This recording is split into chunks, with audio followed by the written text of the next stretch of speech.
What's up, movie lovers? Back with another video. And in this video, I'm going to go over my new pickups for this week. Not too many, just a few. But before I get into those, I was going to go ahead and watch my copy of Beyond the Law with Charlie Sheen, because this movie is badass. I love it. And right when I was getting ready to open it, I was looking on the back here at the special features, and it says it's the full screen version. Which I was like, wah, wah, wah, full screen? That sucks. So I was like, before I open this, let me dig up my burned copy and pop it in. Because what's the point of opening this if it's the... Yeah, anyway, so I went ahead and I popped in my burned copy. And this is widescreen. So I must have got this back when the widescreen was available. I don't know. But either way, I feel like I kind of wasted my money on this a little bit because it's full screen. And full screen sucks. So I'm going to go ahead and just leave this unopened and just add it to the collection. No point in opening it when I've got the widescreen right here. And I really wish that they would come out with this on Blu-ray or something like that, because this is not a very good... It's just not a very clear movie. It's kind of chunky. Come on, Kino Lorber or Arrow or Shout Factory or whatever. One of these boutique labels that everybody just creams their pants over. And I don't get that with the whole like label thing, like what label is releasing the movie. That's all new to me. Because back in the day when I collected, that wasn't a big thing. You didn't care what label released the movie, just as long as the movie was out there to get. Like, it wasn't a big deal. I mean, I don't see that going on in music.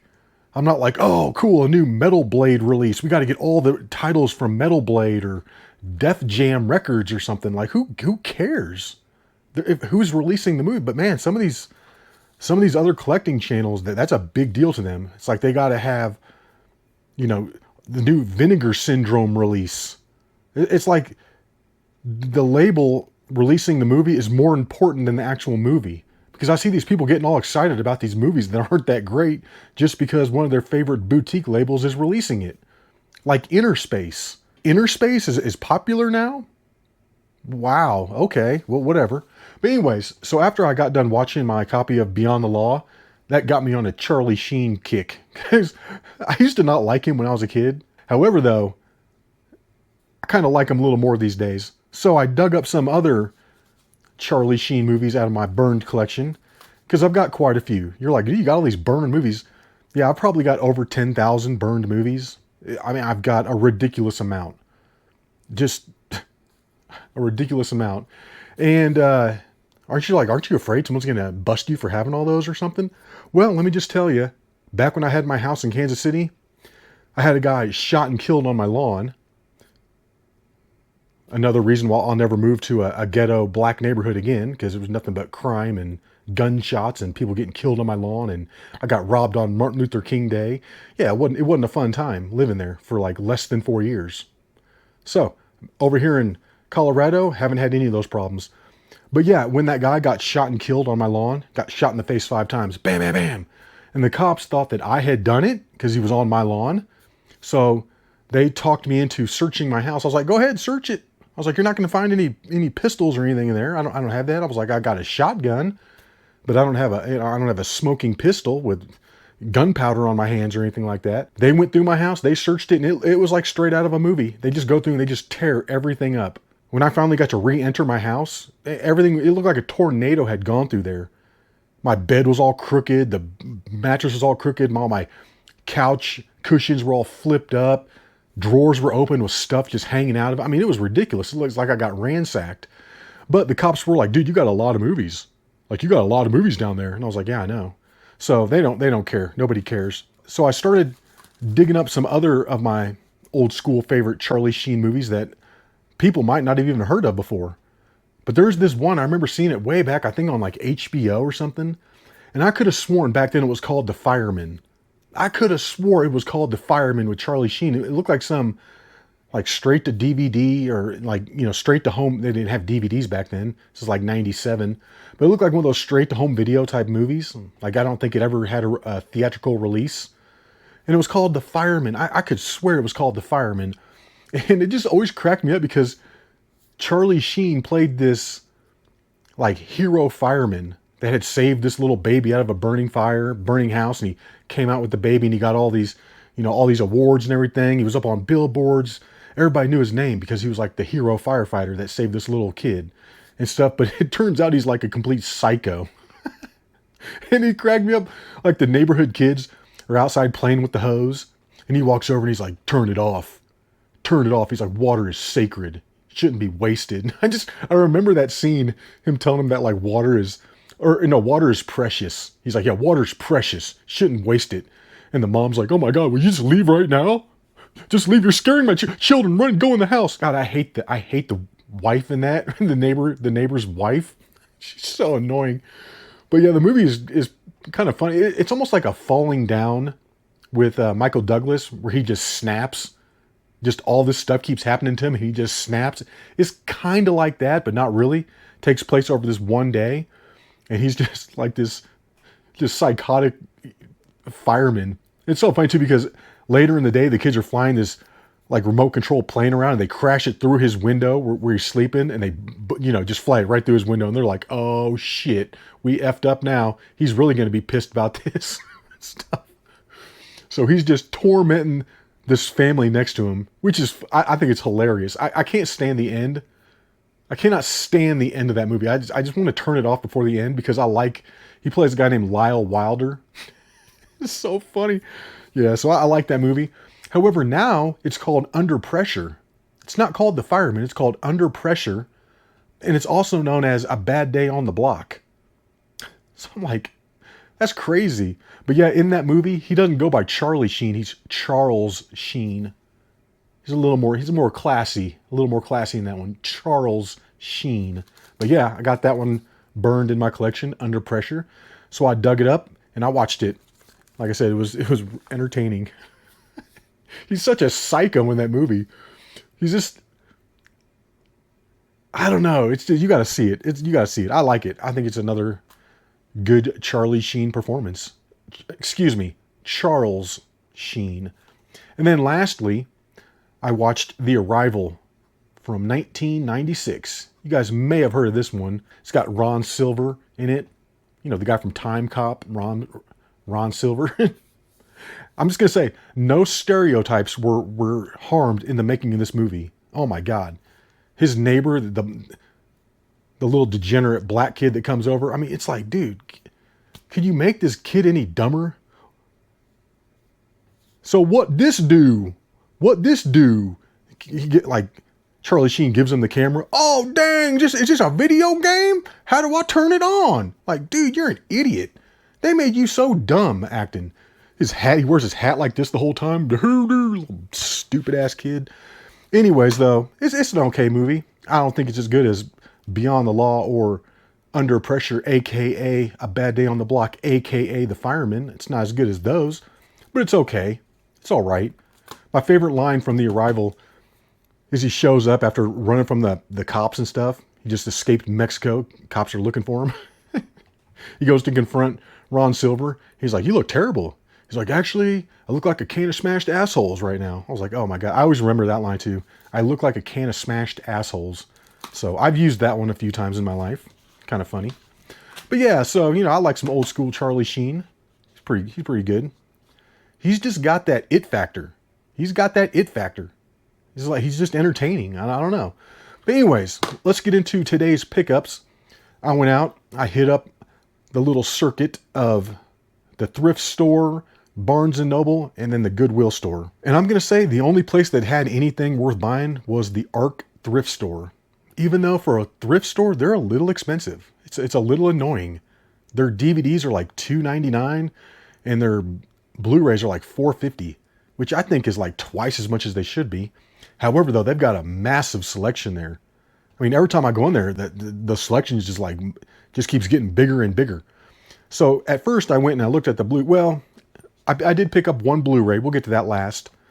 But I went over and just took a look at the DVDs to see, because I can only find one Blu-ray worth buying. So I was like, you know what? Let me go look at the DVDs, see if they got anything. And I went ahead and I picked up this copy of Dennis the Menace. I know it's like a kid's movie and stuff. It's not super serious or anything, but I think this movie's hilarious. And the casting in it is brilliant.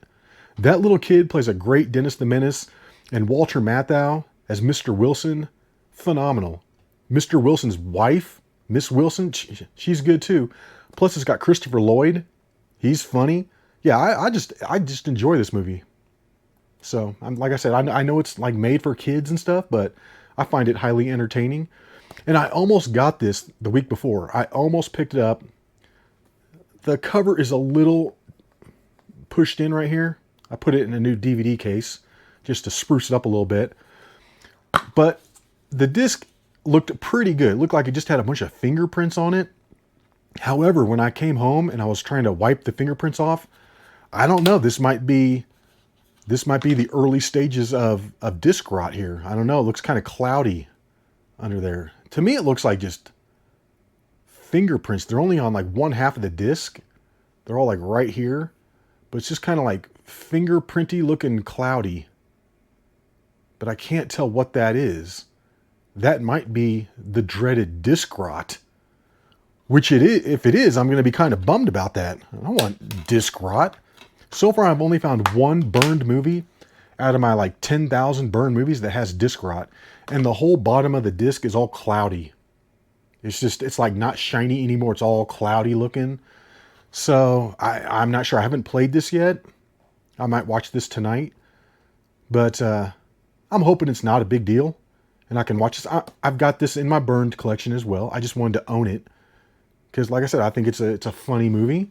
And I don't mind having that in my collection. Like I said, it's not too serious. It's just a DVD. It's not like I, had to go get it on Blu-ray or something like that. And then the second DVD that I got is this one called The Bear, which is, again, this is probably like PG rated. Yeah, it's PG rated. But you guys know how I love my outdoor adventure movies, especially ones that take place in the mountains. So I was like, let me read the back. And the first thing it said here is, few films have captured the raw essence of the wild. Boom, right there. Few films have captured the raw essence of the wild. That's all I need to hear. I'm buying it for like less than $3. Some people out there might not ever buy blind purchases of movies they've never seen before. But you do the exact same thing when you go to the movie. You spend more. I mean, you spend $7, $8 to go to the movie to go see something you've never seen before, and then you don't even get to own anything. So that's why I just prefer to just buy movies on disc. Because then, like I said, I might not have seen it before, but it's no more than you're going to spend at the movie, and you get to actually own the disc. So if it's good, you got it. However, I haven't watched this yet. I might watch this, maybe tomorrow. I did pop it in earlier and watch the first few minutes, and I just really wasn't feeling that type of a movie at the moment. So I stopped watching it. Plus, it was time to eat anyway. I had to go cook a frozen pizza. But yeah, this is going to be good. I just got to be in the right mood to watch it, and then I think I will thoroughly enjoy it. However, though, I did pop it in. It's a full screen, so not too great. And then the last movie I picked up, there was actually another Blu-ray I was almost going to buy, and it was the Expendables Director's Cut. You're like, dude, seriously? You're going to buy the Expendables again? You just bought that on DVD, and then you just bought the 4-disc or the 4-movie collection on Blu-ray. And you're going to buy it again for the third time? Well, this was the Director's Cut. This has extra footage in it.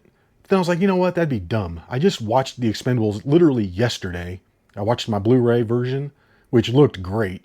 Looked amazing. Looked so much better than the DVD I bought. Another thing, too, is my DVDs of the Expendables. I got that 1 through 3 on one disc, and they don't have any subtitles. So, like when Mickey Rourke is talking, it's hard to understand what the hell that guy's saying. So when I watched my Blu-ray, it had the subtitles, which made it so much better. But yeah, I actually had the lady take it around back. I was going to buy it. And then I thought about it, and I was like, you know what? For $4.50 to see an extra probably like 10 seconds worth of footage, I don't need to buy it. So I'm going to pass on the Expendables Director's Cut. And instead, I just went with The Joker.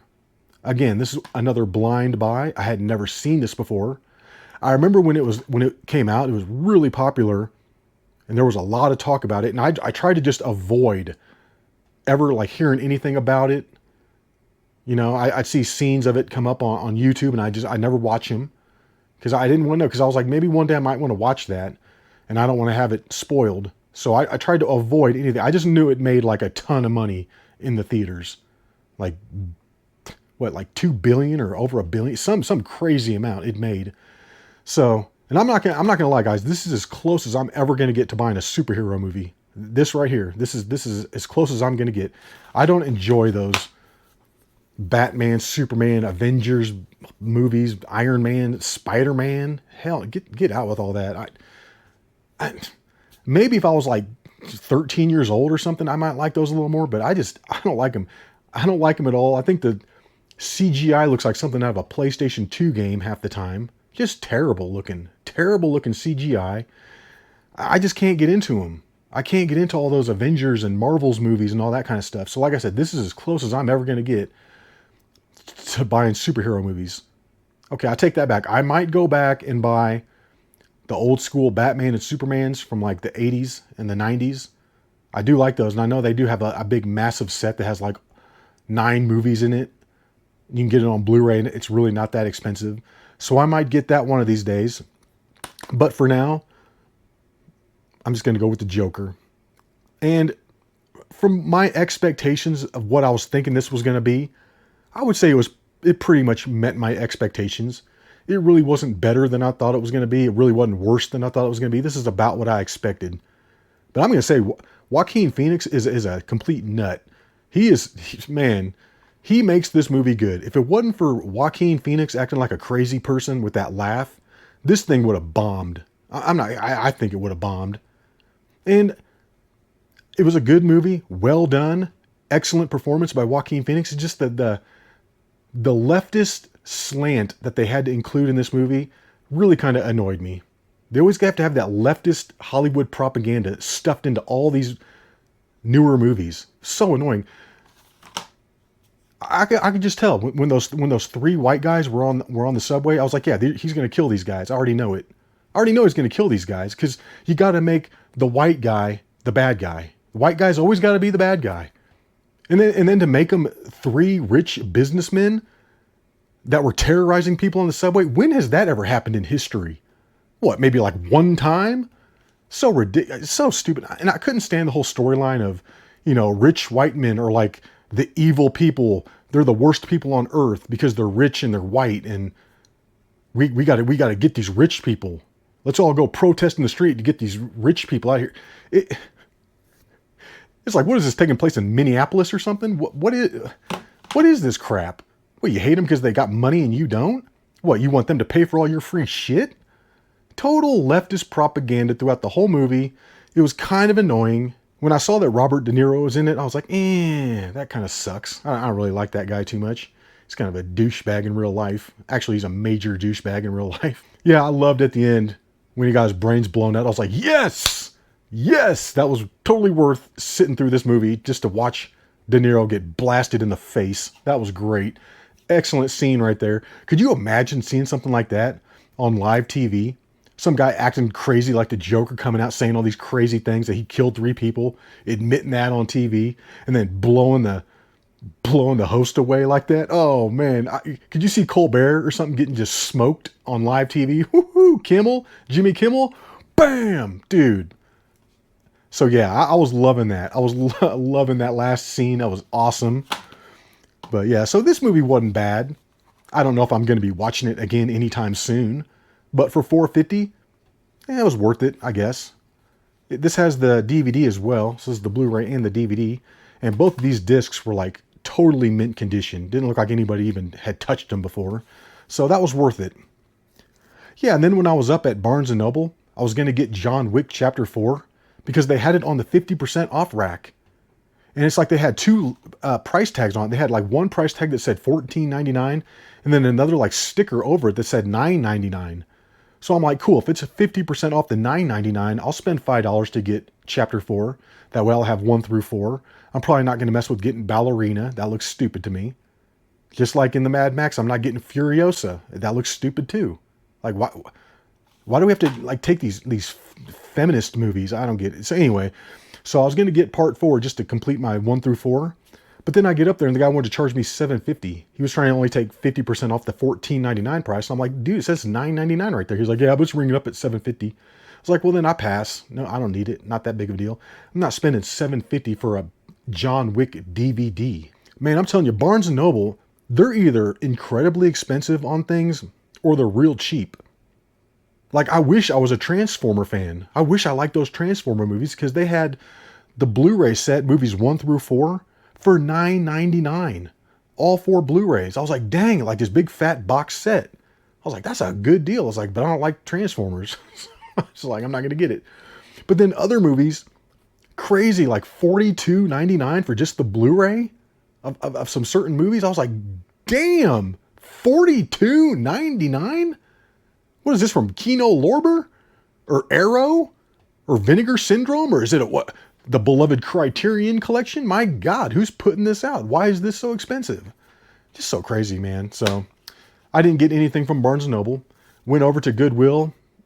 It's like, those people are super hit and miss at Goodwill. The other day they had a row of Blu-rays, I don't know, this wide. Today they had like 4. So nothing there worth getting. So I just came on home. I dropped off my 2 returns at the UPS store, the Expendables and the Full Metal Jacket. And that was it. And the guy scanning me in, he was like, oh, dude. He's like, Full Metal Jacket, this is a good movie. He's like, this is cool, too. What is this, like a book? It's like a DVD book. I was like, yeah, it is cool.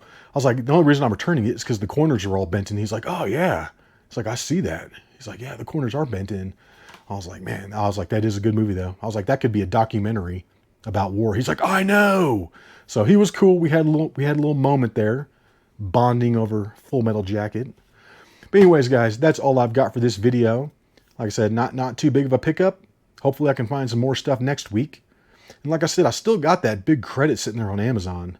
It's just, I really don't want to buy any more stuff from Amazon. They make me so mad. But anyways, I'm not going to keep going. This video is getting a little long as it is. I'm going to go ahead and wrap it up. But hope you enjoyed it. And until the next one, y'all, peace.